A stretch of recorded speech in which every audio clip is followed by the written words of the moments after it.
Howdy, my name is Curtis Gardner, and for my speech, I chose to talk about something that I'm very passionate about. I like to do a lot. It's kind of just my unwinding hobby of mine, and that's play video games.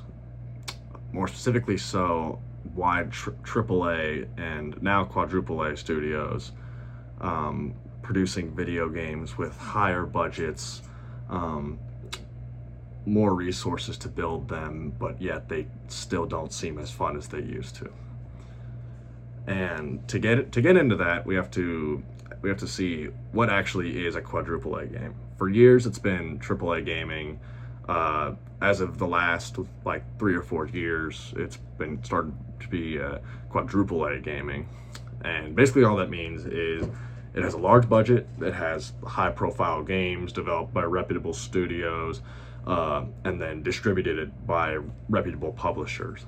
We're talking Rockstar or any of the sorts of that sense, releasing game titles such as Halo, Call of Duty, The Witcher, Fallout, Battlefield. But as we've seen in the last 10 years, quadruple A games have grown exponentially in budget while simultaneously having some of the largest flops in the franchise and having some of the most disliked games in each of these franchises, as we've seen with games like Battlefield 2042, Marvel's Avengers, Suicide Squad, Black Ops 7, Redfall, Fallout 76, Assassin's Creed Shadows, even the new college football games, EA College Football 26, even EA 27, which released a week ago. And to get into this topic, we have to really dive into three main points. First one being that these companies are making much larger budgets. You look at games like Red Dead Redemption 2, which was over $500 million to produce. It made billions of dollars afterwards, but at its core, it was $500 million to produce. And what that means is larger budgets are more risk for the company. So, I mean, and when you think about it, the larger the budget, the more employees are hired, the more copies they need to sell.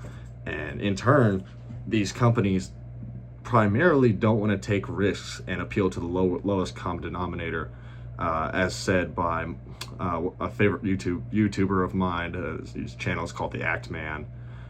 He had a full breakdown of a lot of what these game studios are doing, and these companies have stuck to very generic ideas such as sequels or DLCs or extensions of a game or live services.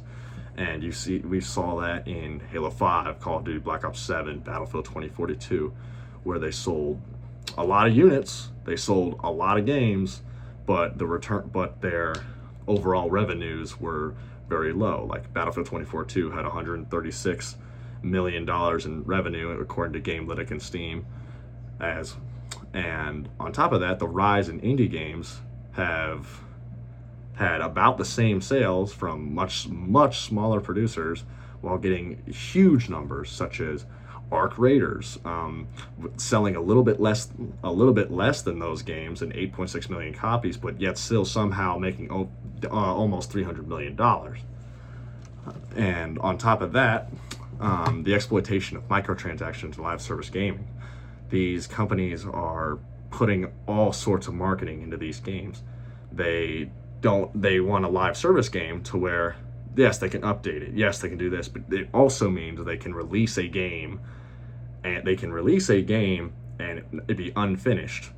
And then when people go, oh, what's wrong with this game? They can go right back around and say, oh, it's a live service game, we'll fix it, which doesn't make much sense. But on top of all that, we have all these microtransactions that these companies are pushing, such as Ubisoft and Assassin's Creed Shadows and college football by EA, where those are single player games and they're still trying to get you to pay money to level up, which is absurd.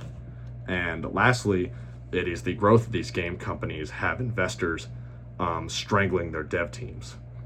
Companies that invest all this money into these games want to have a say in what is produced. And typically what happens with that is that they go into They go into these studios knowing nothing about video games. They're just investors.